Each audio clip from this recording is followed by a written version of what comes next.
YouTube. How we doing, family? It's your boy, Yo, and this is another episode of the Ballpark Show. I go through every MLB game every day and try and narrow it down to the plays that I personally see the most value in. Today's Sunday, August 10th. I have 3 games and 3 props at the end, so stick around. I do this every day for free, so please leave a like, subscribe to the channel, and let me know your favorite game in the comment section below. Without further ado, let me get into today's recap.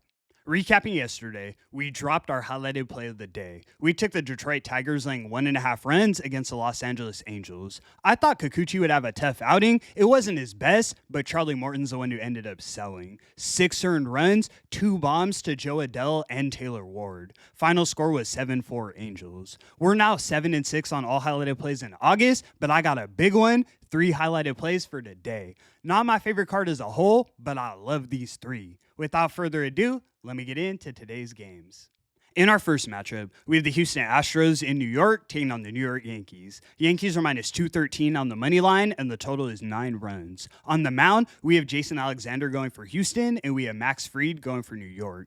Alexander has decent expected numbers, but his 2025 campaign has definitely been a disappointment. He currently has a 5.97 ERA, and it looks like Judge is back in the lineup, who has a 2.5 OPS against him. On the other side, Max Fried has been exceptional, and his expected numbers tell the same story. These lineups are comparable, and the Astros definitely have the better bullpen, but I think the Yankees build up enough of a lead to cover the run line comfortably, something like 5-2 New York.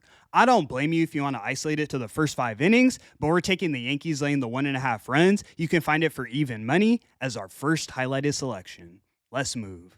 In our next matchup, we have the Philadelphia Phillies in Texas taking on the Texas Rangers. Phillies are minus 158 on the money line, and the total is 7.5 runs. On the mound, we have Zach Wheeler going for Philly, and we have Patrick Corbin going for Texas. When I look at Wheeler's numbers, I'm genuinely impressed. A 2.64 ERA over 22 starts, and he's still expected to improve. He's getting batters to chase, and he's getting strikeouts at an unreal clip. I expect him to dominate. Patrick Corbin's been serviceable, but he hasn't been perfect, and I expect him to regress as the season continues. Philly's offense has entered the top 5 in the last 30 days, so the only advantage the Rangers have is in their bullpen. That's why the total is set so low. I think we see a majority of scoring early in the game, but I look for Philly to win it in dominant fashion. Just from the eye test, their bats have been showing up in a big way. We're taking the Phillies and the 1.5 runs. You can find it for plus 115 odds as our second highlighted selection.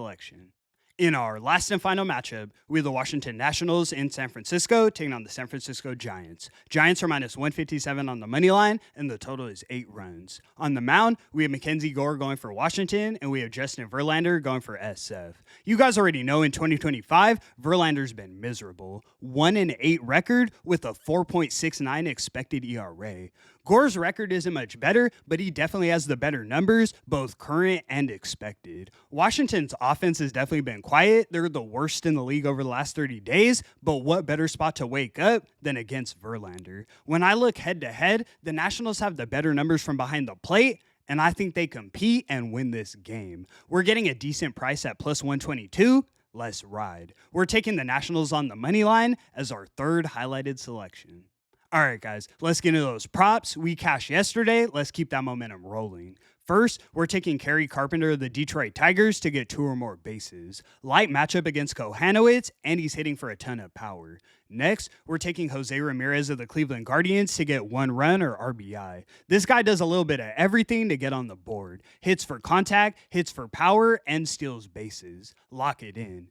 Next, we're taking Bryce Harper of the Philadelphia Phillies to get 1 run or RBI. You guys already know this guy's a swing away from a home run at any moment. Last but definitely not least, we're taking James Wood of the Washington Nationals to get 2 or more bases. Arguably the best rookie in the league, seeing Verlander for the first time. He at least gets us 2. And that's going to conclude today's video. Thank you so much for tuning in, guys. 7-6 on all highlighted plays in August, but we're going to find out today. Let's get back in that win column and go 3-0. I appreciate your support so much. I do this every day for free, so please leave a like and subscribe to the channel. It's your boy, Yo. And until the next one, I'm going to catch y'all. Peace.